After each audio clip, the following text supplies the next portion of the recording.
Hi, this is Dennis with Second Chance Tackle, back with the last of the South Bend reels that JP sent me. This is another one that apparently is just new old stock out of the box, never used, but he's asking me to tune it up anyway. So the South Bend Classic 2 330. This one's not branded by Gladding, so we're going to guess that that happened afterwards. And it is made in Hong Kong, which is where the other ones were made. And we're going to take this apart. The reel seems to be operating fine. I'm guessing the only thing is that it's probably got some dried grease or no grease in it. And I don't believe it's ever been fishing. It looks that way, right? A ball bearing system, epoxy coated, analyzed spool. Everything is a nice, clean read on it in terms of the labeling and that. So we're just going to assume this is a collector's item that just needs to be tuned up. And even by looking at this, the screws and the like, these things have never been off the reel. So we're going to start first by opening this up. And I'm going to remove all the side external pieces. While I do that, a special shout out to our first responders and essential personnel. Thank you for all you're doing during the pandemic. And I appreciate your work and your efforts to keep us all safe. And if you're not a first line or a emergency worker or an essential personnel, then we need to do our part too, which is keep our social distance, wear the masks where required, and please stay safe. Take care of yourself as we try to take care of others. The pandemic will get beat eventually, and in the meantime we're trying to do some of these pandemic videos and the like just to kind of take your mind off of that from time to time. So if you have one of these reels, we'll show you how to tune this up. If you are thinking of buying one of these, we'll show you what it's made of, and we'll try to answer any questions you may have along the way if you leave them in your comments. So this is the Classic 2 330, which usually means a 30 size reel. This one's a little bit bigger than a 30 size reel. This one's going to hold about 250 yards of 8-pound test or 200 of 10-pound test. And I would guess this reel was probably 1980s, but I could be off by a decade one way or another. Okay, so typical of these reels is that these side plates are kind of hard to come off because of the age. And what we have inside really then is just kind of a mini of the reel that we just did the other day, which was, well, I didn't do a video on it, but it was the 440, which would be the next size up on this. And we just have some old grease in there. So we'll show you kind of how to take this apart, how to clean it up, and how to get it back out there fishing again. So we're going to start. I'm going to remove the handle now. That goes in a clockwise direction. Remove the handle. I'm also going to take the spool off, which is a push button spool. And you'll notice that we have one of these little tags in here, or a little pin that goes through the axle shaft. So you can't remove the rotor that way. You have to remove the rotor by pulling that shaft first. In order to pull that shaft, there's a screw on the crosswind block, so we're going to take that out. And a couple of things housekeeping wise, I may have mentioned I wear a protective glove to keep those greases off my hand. I use a parts tray, which is simply the bottom of a milk jug, and you're seeing that in the background. That stores all my pieces and parts. And I take pictures along the way so that if I stumble and I don't have a schematic diagram to go back and reference, I can always replay the pictures. In this case, the pictures are my video. But I would recommend you take pictures, whether it's on a cell phone camera, or it's a video, or it's a standard digital camera, or anything of the like. That way you have a good reference point. So I think what we really just have here is some old grease. I can see some of it's actually dried on the shaft, so I'm going to use some steel wool just to see if I can't clean that up, which worked nicely. I'm going to take that little pin, that screw, it holds a crosswind block, and it actually screws into this axle shaft. So I'm just going to turn it in there by hand just so I don't lose that or confuse it. And then we can remove the crosswind block, which rides on a stud on the main gear. There's a bunch of old grease on there, so let's get that old grease off. Using a cotton swab for that, and a paper towel to kind of take the excess off. And we'll place that in a parts tray. And then we'll come up and we're going to remove the rotor now. The rotor should have a 12 millimeter nut. So I'm trying to find my little Mitchell tool, but it's a 12 millimeter ratchet. I just turned that counterclockwise, which would be your normal inclination for taking it off, and I noticed it kind of tightened it. So this is a reverse screw. You want to turn that clockwise in order to get that nut off. And I like to just break it to the point where I can use my hand to untighten, especially something like this where it hasn't been fished. If you can limit your contact with metal pieces and parts on a reel, you don't want to scrape the paint or anything on a collectible reel. You want to take your care with that. So, okay, then once you remove that nut, this one I believe is a screw-on. So if you hold your pinion gear and you rotate the same way you took that, there you go. You rotate the rotor the same way that you took the nut off, that is a reverse piece. This will unscrew. And then we have a little collar here, so pay attention to the way that this works. There's a little collar that will go on there. And then we have 3 screws and a ball bearing. Now this, so let's take the 3 screws out of this. We'll show you how this works. One of these is holding the trip lever for the bail release, and it is in 2 parts, so you want to take that one off last. I'm noticing that it's on the fat side of the case. That is this side, and there's a little plastic or metal stud that comes off of the case there. And when I find that, I'm going to just reinstall in the same position. I shouldn't have any trouble. Then we can remove that piece. Now that the collar's off, we should be able to pull the rest of the assembly off here, and that's going to enable us to push the main gear through. We'll come back. I'm just going to soak that bearing in oil. Let that sit. And while I'm at it, I might as well complete the rest of the service of this pinion gear. We're going to do that by grabbing some fishing reel grease. In this case, I'm going to use Penn Precision reel grease. It really doesn't matter what manufacturer's grease you use. What does matter is that it's fishing reel grease. Don't go using stuff that you don't know the properties of, because in the end it'll deteriorate over time and won't give you the same performance as the fishing reel grease. Okay, I'm going to put the grease. I'm going to make sure all those teeth, if I'm servicing a reel, again I believe this is a new reel, but if you're servicing it, make sure that the teeth are all uniform, they're not dented and the like.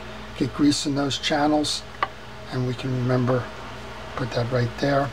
Now we can make sure that this anti-reverse dog is off, which it is, before you pull your main gear. That way when you go to reinstall it, you won't run into any issue where you can't mate it with the back end of the clicks mechanism there. Okay, there's just a little bit of grease that's accumulated on the inner shell, so we're going to take care of that. And I'm going to use a cotton swab for that. Let's get the grease out of there so we can put fresh grease in. A little bit of a paper towel.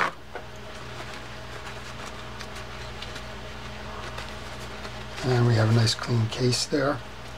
And then just check again the main gear. Same idea. Let's get the old grease off of there. I think that's what John is basically asking me to do, is just make sure it has the once over on this. I'm going to grab a hard brush just to clean the channels within that gear, just to knock off anything that might be old. You could use a toothbrush, you could use a little wire brush if you like. Just make sure that those teeth are clear. And again, if you've had a reel in service, make sure that all of these teeth are uniform, no highs or lows. Look at it this way. Make sure that they're all the same height, in addition to making sure that all the teeth are nice and crisp. Alright, so this one's basically done. We'll wipe off the bottom here of the shaft, and we can go ahead and reinstall this. I'm going to grab that brush with the reel grease on it, get a nice coating on that. go ahead and put that back in. I'm going to make sure that's off again because I need to make sure that it meshes with this back of the main gear. And this time around, even though I took the handle off early, I want to put the handle back on to hold that main gear in place so that when I go to reinstall that pinion gear and the like, I don't run into any issues with alignment. So this is a good time to go do that. Gets in the way a little bit, but I'd rather do it that way. And then once I do that, I'm going to come back in and put grease onto the face of this because that's where that crosswind block is going to ride. And I'm going to put some grease into the teeth. Now you don't have to get it in every tooth, but get enough of it on there that it facilitates the performance of the reel. Remember, we have some grease on the back end of this pinion gear as well. That's going to go in next. So we're going to turn this reel over. We've oiled the bearing, we've greased underneath into the race. We have this ramp we were talking about here, so again, that was a good place to take a picture if you didn't take a mental note of it, because you might try and figure out, gee, where did that ramp go, which side was that, that little clip in, and so on. This one helps in that it has a notch for the clamp, so that'll help align the screw holes. And then this one rests on the one going up to the ramp. Pretty straightforward. And I think in this case South Bend probably did me a favor. I believe these are metal screws, not stainless, so they can be held on with a magnetic tip. And for those of you that know me in small pieces, that's a blessing. Alright, that's the first of them. Just noticed I had mine slide off the board here. That's another reason why I generally use the bucket, is that they don't slide off the board and get lost somewhere along the way. And one more of these. This is probably the easiest that small screws go in when they're magnetic with me. I have trouble otherwise. Okay, and then we have this little bushing. Sits on top of that bearing there. And then inside, all I want to do is put a drop of oil. I'm going to use real oil for that. In this case, it's an aftermarket oil. It's Real X. It's a synthetic oil. You can also use Penn Precision oil. You can use any manufacturer's oil. And once that's done, I'm going to go ahead and put that on. Now remember, this didn't pull off. It's screwed off. And it's screwed off in the clockwise direction, so you want to put it on in a counterclockwise direction. And you want to do the same thing. You want to hold below, you want to hold that pinion gear, just kind of spin it tight. And then this gets locked down with that rotor nut. We put it in our parts tray. And then again, remembering that this is a reverse threaded screw, you want to get it started, turn it counterclockwise, and to the extent that you can avoid using the metal tools, just by using your hands, go ahead and do that. Alright, and we're tight there. And now I just want to put a drop of oil onto the spring assembly here. The other is dead-ended with a wire, so you don't need to do anything there. We'll give it a quick turn there, make sure everything's smooth, which it is. Now we can come back in and install the balance of this. We've already cleaned the shaft on the axle. We've cleaned our crosswind block. We're going to go ahead. Looks like I just have a little bit of dirt in there. I'm going to go ahead and take the grease. Make sure that we grease inside the crosswind block where that stud is going to travel. And we're going to place that down on the stud. I'm going to take the axle shaft, remove the hold screw. Do the same thing with the greasing. Light coat through the pinion gear, through the crosswind block, and then you need to line up that hole there. And I like to use a pin just to make sure it's set, but that's how you're going to align the hole. And then once the hole is aligned, you can use your set screw to tie it in.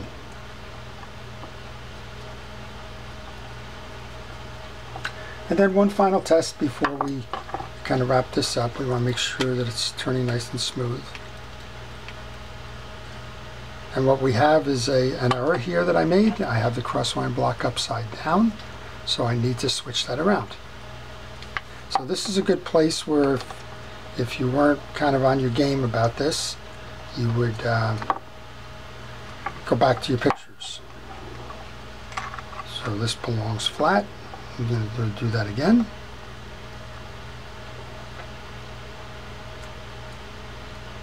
Easy enough to do, even when you're paying attention. Okay, so we're going to try this again once we get that screw in. Always good to test.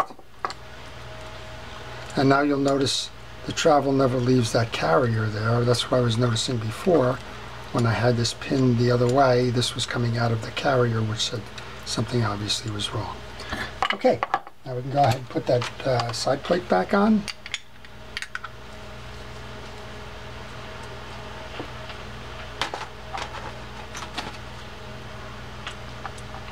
The 3 screws are the same, so you don't have to worry terribly about which one goes in which hole.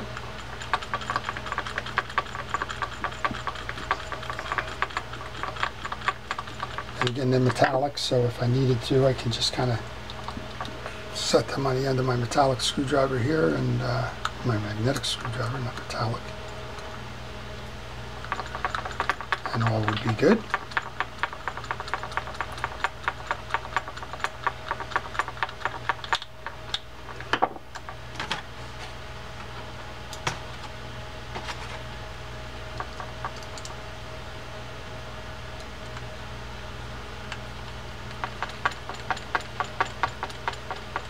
Okay, so a little bit of a difference between this one and the 880 that we did. You saw that the axle shaft came out that way. You saw in this one that the rotor was screwed on as opposed to just sitting on the piece held down by the nut. But overall, it's working a lot smoother than it was in the past. And just go ahead and put that on, make sure that it works nice. Wow, for whatever reason, I have not been having luck with my battery packs on cameras lately. So at any rate, we put the spool back on. We're going to give that a nice turn. A whole lot smoother than it was. We're going to check to make sure that our anti-reverse works. It does. And just a word on the drags. We're not going to service these drags. It's obviously a new reel. But this one is similar to a Mitchell spool. The drags are not up top here, but you need to remove the drag adjuster in order to service the drags. What you would do is you would unscrew this clockwise manner, and here's your drags. Your drags are underneath. You can see, if you look sideways, you may or may not be able to see it, but the drags are here, and I can see they're brand new and they're hard fabric. So what you do is you unscrew this, you push the center shaft through, that's this shaft that'll come out, and your drag washers will be here. If you have a broken one or your drags are not holding, you can see the red one in the picture perhaps. Hopefully you can, maybe we'll do that. But that red one in there is your drag washer if you need to replace it again.